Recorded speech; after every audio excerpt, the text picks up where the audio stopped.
3 septembre, bonjour à tous, merci de nous suivre sur RTI 1. À New York, la première dame de Côte d'Ivoire, Dominique Ouattara, a participé à une rencontre de haut niveau de l'ONU-SIDA. Le thème, stratégie d'accélération, intensifier les actions visant la fin de l'épidémie.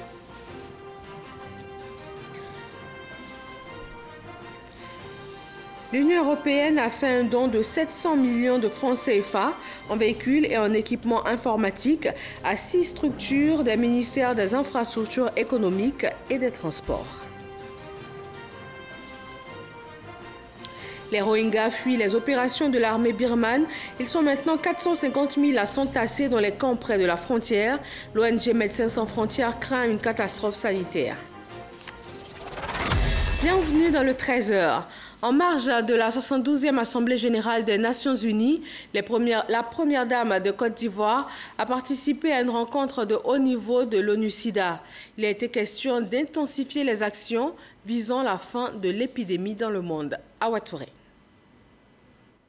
La première dame de Côte d'Ivoire, Dominique Ouattara, ambassadeur spécial de l'ONU-SIDA pour la lutte contre la transmission de la mère à l'enfant du VIH-Sida et la promotion du traitement pédiatrique du VIH-Sida, continue la mobilisation et le plaidoyer autour de la cause des enfants.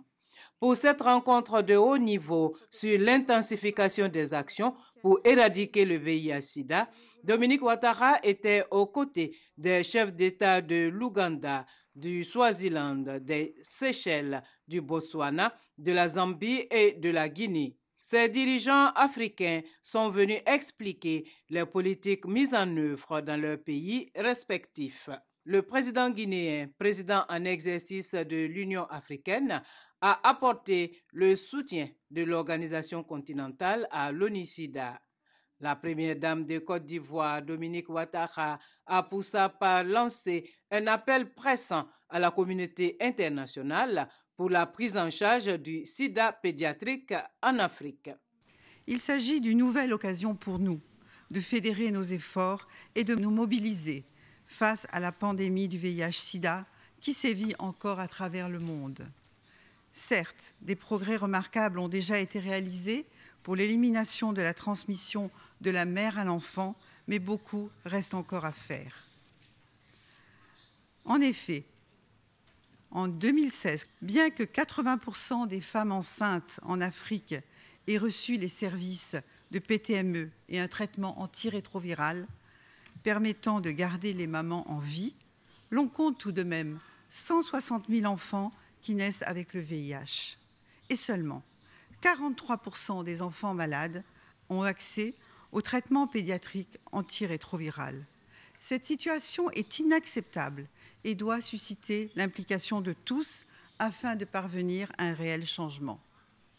C'est pourquoi, en ma qualité d'ambassadeur spécial de l'ONU-SIDA, je voudrais lancer à nouveau un appel à toute la communauté internationale en faveur d'une forte mobilisation pour la prise en charge du sida pédiatrique sur le continent africain. En effet, les antirétroviraux, dans leur forme pédiatrique, sont encore inaccessibles à cause de leur prix trop élevé pour de nombreuses populations et nous avons grandement besoin de l'action des firmes pharmaceutiques pour corriger cette situation si nous voulons mettre fin à la pandémie d'ici 2030. Panéliste à la conférence internationale du Center of Economic and Leadership Development sur le thème « Les premières dames en mission », Dominique Ouattara a expliqué son engagement humanitaire à la cause des enfants victimes des pires formes de travail.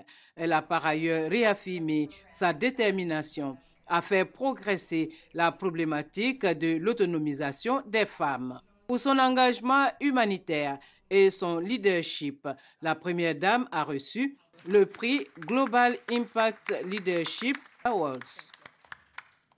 Les forces spéciales ivoiriennes et françaises ont mené conjointement hier un exercice de libération d'otages. L'objectif était d'évaluer l'efficacité de la coopération entre les deux forces dans la gestion d'une éventuelle attaque terroriste d'envergure. Abou Sanogo. Un vendredi matin, alors que tout semble paisible, Le poste de commandement des forces spéciales est saisi d'une alerte. Des civils seraient pris en otage par des terroristes à l'intérieur d'un bâtiment. L'information confirmée, le poste de contrôle se met en branle. Dans les minutes qui suivent, le ministre de l'Intérieur, joint par téléphone, est informé de la situation. L'intervention s'organise. Des hors-bords avec à leur bord, des équipes d'intervention foncent à vive allure sur le lieu de l'attaque, accostent, puis prennent position. L'opération de libération des otages est enclenchée.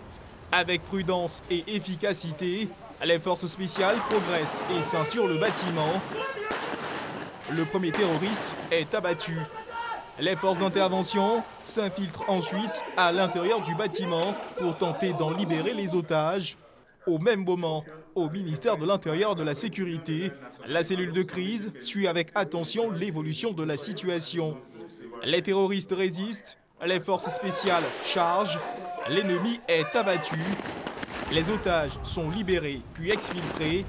Sorti de nulle part, l'un des terroristes en mission kamikaze tente de faire sauter sa ceinture explosive.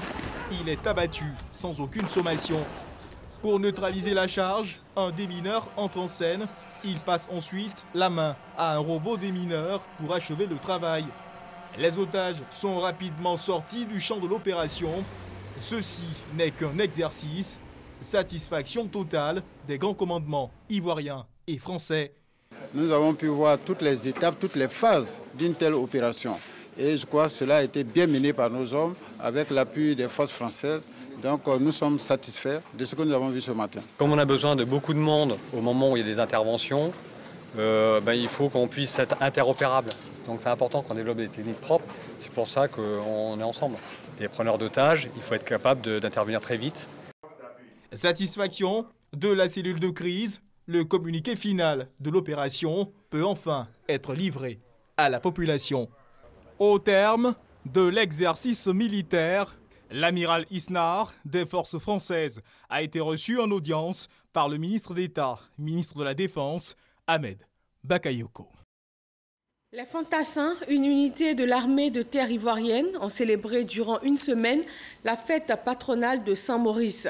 Ce personnage qui a sacrifié sa vie en refusant d'exterminer les soldats chrétiens au IIIe siècle, Ahmed Traoré et Abou Sanogo.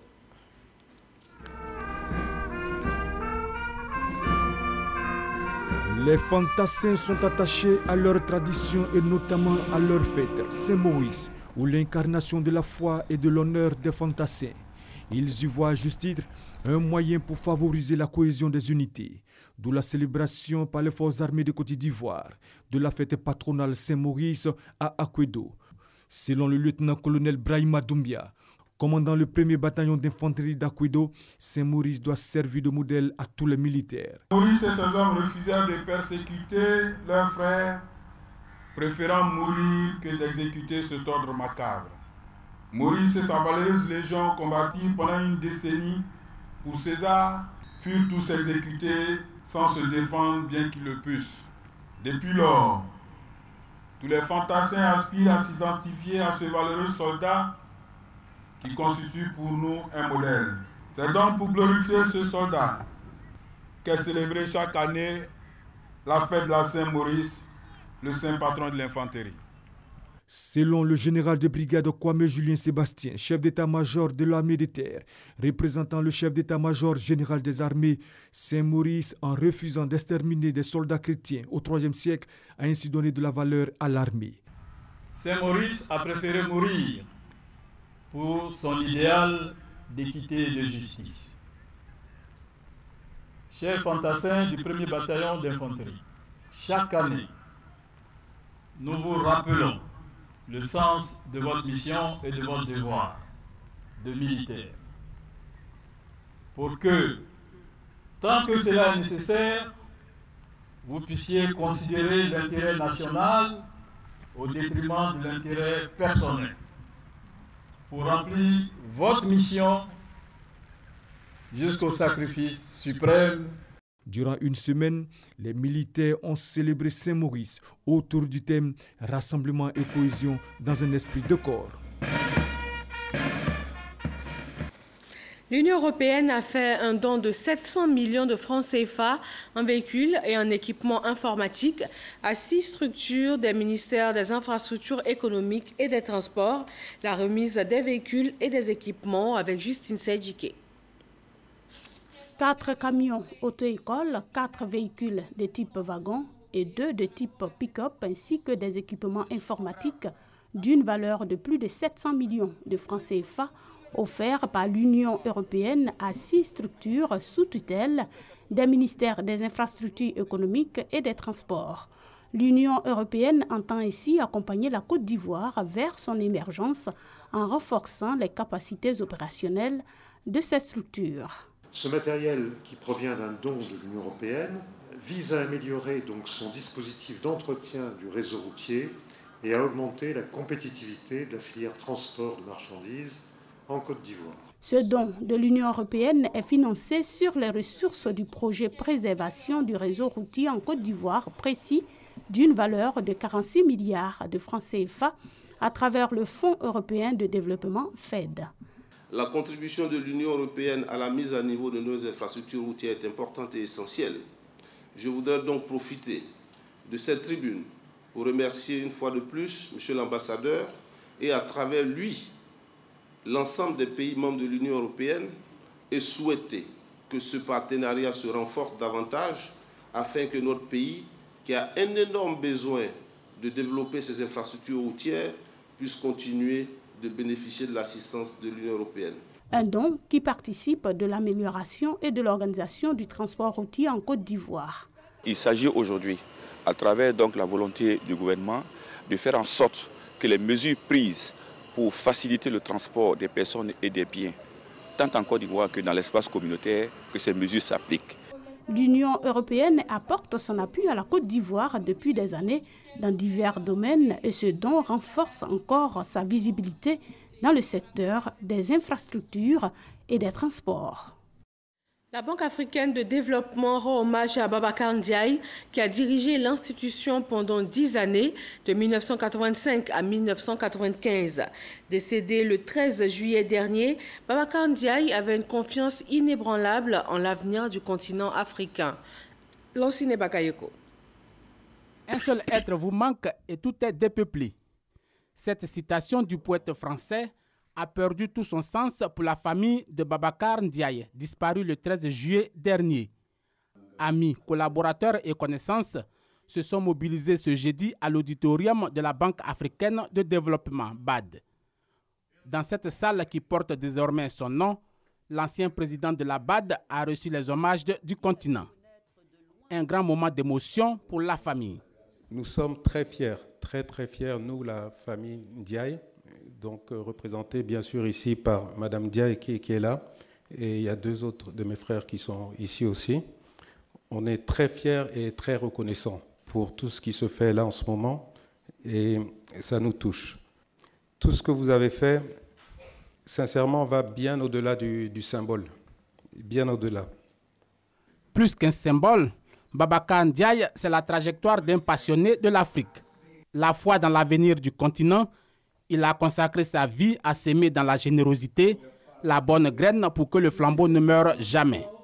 Babacar a apporté une grande contribution à la structuration de la banque, à sa gestion financière et au lancement de ses premières opérations. Et notamment, il avait pris une part déterminante à la mise en place du plan comptable de la banque. Il avait contribué à la création du Fonds africain de développement et aux premières reconstitutions subséquentes de ses ressources. Babacar Ndiaye, génie de la finance, n'a jamais arrêté d'offrir son expertise et de prouver sa disponibilité. Pour la Côte d'Ivoire, ce n'est donc pas par complaisance que la BAD, qu'il a contribué à construire de ses mains, a consacré un prix à son œuvre pour perpétuer une vie immense destinée à faire de l'intégration continentale une richesse palpable et un legs précieux aux générations montantes. Qu'il me soit permis de saluer à juste titre la mémoire d'un grand homme, l'un des dignes fils de l'Afrique, pour la marque indélébile qu'il a laissée à la tête de cette prestigieuse institution mais également à l'échelle du continent tout entier, pour lequel il reste une référence incontournable et un modèle pour de nombreuses générations. Du haut de ces 81 bougies consumées, l'homme, même mort, gardera toujours la splendeur d'une carrière remplie. Parce qu'avec Babacar Ndiaye, on continuera de célébrer la vie et sans doute pour toujours. 200 enseignants du primaire et du secondaire vont recevoir une formation en informatique. Ils devront à leur tour donner des notions de base en informatique aux élèves. Astou Touré. L'économie numérique est le premier secteur pourvoyeur d'emploi en Côte d'Ivoire. Pour amener les enfants à s'intéresser à l'outil informatique et les rapprocher du monde du travail, le ministère de l'Éducation nationale, de l'enseignement technique et de la formation professionnelle a initié une formation de 200 enseignants qui, à leur tour, se chargeront de dispenser les cours aux enfants. Cette initiative est une excellente opportunité pour la Côte d'Ivoire. Elle va donner l'opportunité à nos enfants d'acquérir des compétences du XXIe siècle, des compétences d'esprit d'analyse, d'esprit critique, d'esprit de résolution de problèmes. Quand un enfant apprend à coder, il apprend à résoudre des problèmes. Cette formation des formateurs permettra d'apporter aux enseignants les rudiments nécessaires pour le logiciel Scratch, un logiciel ludique de programmation adressé aux enfants. Il est gratuit et peut être utilisé et distribué librement. C'est donc un des avantages pour lesquels nous l'utilisons en Afrique. C'est aussi un des outils qui est le plus adapté à l'apprentissage des enfants parce qu'il permet de favoriser un apprentissage ludique afin de développer une passion pour l'informatique, pour le code chez les jeunes Africains, mais j'ai envie de dire plus généralement pour l'ensemble des jeunes du monde entier. Cette entreprise entend former 500 000 jeunes cette année dans 35 pays d'Afrique. La Commission nationale pour l'UNESCO veut contribuer à l'autonomisation de la jeunesse. Elle vient de créer un centre d'incubation des jeunes afin de les accompagner dans la réalisation de leurs projets. Les secteurs concernés sont les TIC et l'agriculture. Moussa Konaté. C'est une action pour soutenir l'entrepreneuriat des jeunes. La Commission nationale de l'UNESCO crée un centre d'incubation des jeunes, un cadre de formation et d'aide à l'auto-emploi. Les jeunes viendront se former ici avec les experts identifiés de l'UNESCO qui vont leur donner les outils, les armes nécessaires pour affronter la vie sur le terrain. Il y a l'agriculture, il y a les TIC, il y a bien d'autres domaines. Tout ce qui concerne la jeunesse et tout ce qui permet le jeune à se prendre en charge. 77,7% de la population ivoirienne a moins de 35 ans. Il s'agit donc pour la Commission nationale de l'UNESCO d'encadrer les jeunes porteurs de projets en vue de leur insertion dans la société. Nous allons mettre à disposition de manière gratuite notre technicité, notre intelligence, nos différents appuis aux jeunes qui veulent entreprendre de manière gratuite, tant sur le plan intellectuel, sur le plan technique. Le gouvernement à lui seul ne peut pas porter toutes les solutions et les partenaires sont appelés à soutenir les efforts de notre gouvernement pour que la jeunesse que nous représentons puisse véritablement avoir des espaces de formation, des espaces d'exploration de leurs talents et de leurs capacités. Et donc ce centre est le bienvenu. Après l'inauguration du centre d'incubation des jeunes, la Commission nationale de l'UNESCO lance la réflexion sur le genre et l'éducation au développement durable. Les éducateurs, enseignants et gestionnaires d'écoles verront leurs capacités renforcées afin de contribuer à la réduction des inégalités sociales et au développement durable. Les lauréats de la 3e édition du prix Alfred Damboussa pour la promotion de la paix et la cohésion dans l'espace CEDEAO ont reçu leur prix. Cette initiative du réseau des professionnels de la presse en ligne vise à créer un esprit d'émulation parmi les web journalistes. Fidèle Aigné et Issaïo. Benjamin Bassouli et Seriba Kone, respectivement premier et deuxième du prix Alfred Damboussa, ont reçu leur lot des mains du partenaire. Un prix pour récompenser la qualité de leurs écrits dans le cadre de la promotion de la paix et la cohésion dans l'espace CEDEAO, Communauté économique des États de l'Afrique de l'Ouest. Nous prenons l'engagement de nous inscrire dans cette logique de promotion de l'excellence. Avoir un prix qui porte le nom d'un monsieur comme Alfred Damboussa, c'est un défi. Le partenaire est le directeur de l'ISTC, Institut des sciences et techniques de la communication, Alfred Damboussa, dont le prix porte le nom, salue la création du prix. Nous, notre ambition de tous les jours, c'est vraiment de montrer qu'on peut être excellent en étant ivoirien, en faisant les choses bien. C'est un défi qui nous est lancé personnellement, mais c'est un défi qui est lancé à toute la presse pour que la mention média comme quatrième pouvoir puisse être dit avec beaucoup de respect, avec beaucoup de responsabilité. Le prix Alfred Damoussa est, selon le représentant du ministre de la Communication, une manière de donner au journalisme une image d'un métier qui s'adapte à l'ère du temps. Encourager l'excellence, c'est toujours à faire. Et c'est le vœu du président Alassane Ouattara, c'est littéralement mis en œuvre par le ministère de la Communication. Les lauréats du prix Alfred Damoussa 2016 ont été désignés en février dernier au cours d'un dîner gala. Un prix initié par le réseau des professionnels de la presse en ligne de Côte d'Ivoire, Reprelsi. La chaîne de solidarité se renforce autour des commerçants sinistrés du grand marché de la commune d'Abobo. La Chambre de commerce et d'industrie s'est rendue sur place pour apporter son soutien aux victimes des flammes. Lansine Bakayeko. Selon le président de la Chambre de commerce et d'industrie de Côte d'Ivoire, Fama Touré, il est de son devoir de venir apporter son soutien à ceux qui ont tout perdu dans l'incendie du marché d'Abobo. La visite des couloirs du marché a permis à la délégation de la Chambre consulaire de réaliser l'ampleur de la catastrophe. Fama Touré a remis une enveloppe symbolique d'1 million de francs aux commerçants. Un geste bien apprécié par les concernés. Nous sommes vraiment pratiquement touchés par l'acte posé, l'acte de solidarité. Nous comptons beaucoup sur la Chambre de commerce. C'est que c'est le contraire qui va nous surprendre. Mais au-delà des appuis matériels et financiers, les commerçants demandent plus de célérité dans la remise en état de leur marché.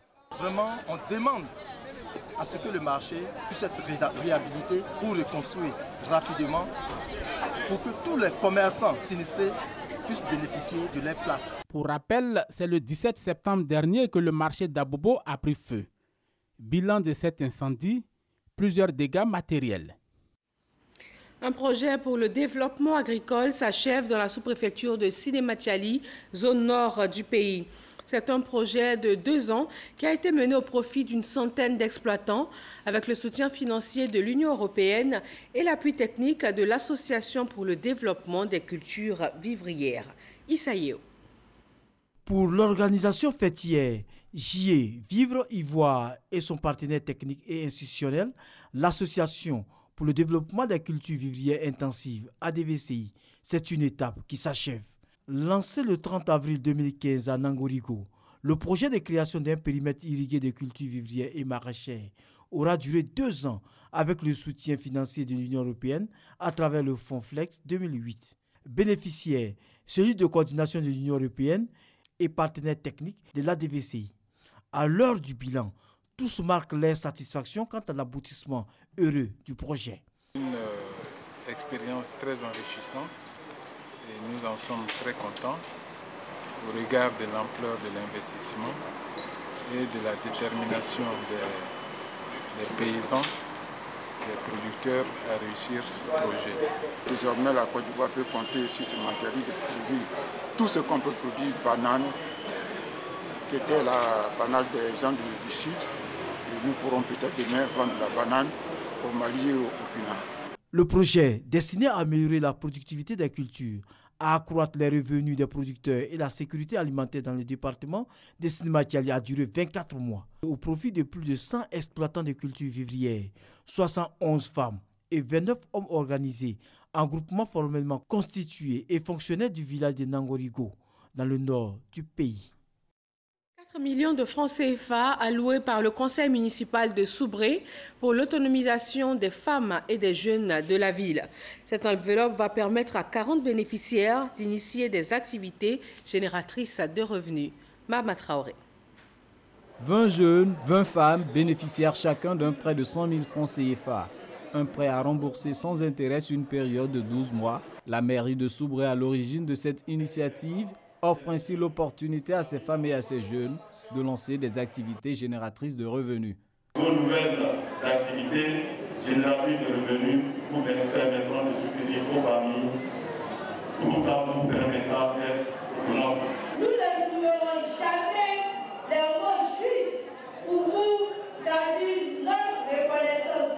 Parrain de cette cérémonie de remise de chèques, Gilbert Kafanakone exhorte les bénéficiaires à faire bon usage de ces financements. Il appartient aux bénéficiaires d'en faire un montant beaucoup plus élevé par le nombre de ceux qui vont en bénéficier dans 1 an, dans 2 ans, etc. Avant de recevoir les prêts, les 40 bénéficiaires ont été formés à la comptabilité simplifiée, à l'esprit d'entrepreneuriat et à la gestion des fonds. Le village de Kipré-Gogwa dans la commune d'Issia a un nouveau chef. Il a été intronisé en présence de ses pairs, des cadres du village et des autorités administratives et politiques. Ngana Konate. Gogwa Zadi Christophe est le nouveau chef du village de Kipré-Gogwa dans la commune d'Issia, région du Haut-Sassandra. L'ex-agent de la caisse stable a reçu l'onction de ses pairs dans une ambiance folklorique marquée par des danses traditionnelles auxquelles l'on a l'habitude d'assister dans la pure tradition bété. Au nom des populations et des élus, Boris Kaza a prodigué de sages conseils au nouveau chef investi avant de rappeler ses attributs et son mode de désignation. En pays bété, on ne naît pas chef, on le devient. Le chef gouverne dans la sérénité. Il jouit d'une grande légitimité parce que reconnu et accepté par toute la communauté villageoise. Il est le garant de la cohésion au sein du village puisqu'il est le premier à respecter les règles sociales que sont le partage, la solidarité, l'équité qui confère à son pouvoir une longévité certaine. Le nouveau chef investi veut travailler à l'écoute de sa population pour mieux régner. Je vais suivre les conseils qu'on va nous prodiguer, les mettre, les écrire à la lettre pour bien régner. Corps préfectoral et chefferie traditionnelle des communautés allogènes ont assisté à cette cérémonie. Activité socioculturelle à Adiaké dans le sud-est de la Côte d'Ivoire. Les enfants de la commune ont été formés en peinture, en danse et en cuisine. Ils ont en plus appris à parler plusieurs langues maternelles. Isaïeo.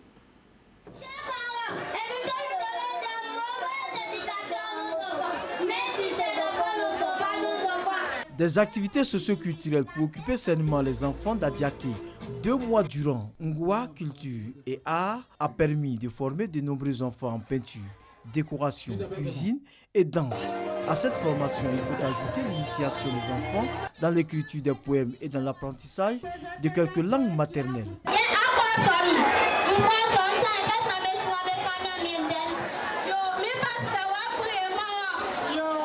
Cette initiative de la structure Ngwa Culture et Art a été aussi l'occasion pour 6 quartiers et villages d'Adiaké de s'affronter dans une compétition de culture générale.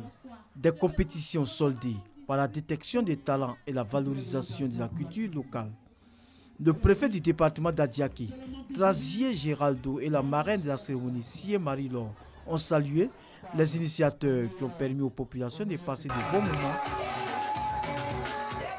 Dans l'actualité internationale, la Corée du Nord a subi un séisme de magnitude 3.4, probablement dû à une explosion ce samedi. L'essai nucléaire du 3 septembre dernier, le 6e et le plus puissant pratiqué par la Corée du Nord, avait provoqué un séisme de magnitude 6.3 ressenti jusqu'en Chine. Il fuit les opérations de l'armée birmane et continue d'affluer au Bangladesh. Les Rohingyas sont maintenant 450 000 à s'entasser dans les camps près de la frontière. L'ONG Médecins sans frontières craint une catastrophe sanitaire. Pas assez de nourriture ni d'eau, des camps difficiles d'accès. La situation alarme les Nations Unies et les ONG qui appellent à l'aide pour éviter une catastrophe sanitaire. Voilà pour ce 13h. Merci de votre attention et très bon week-end à tous.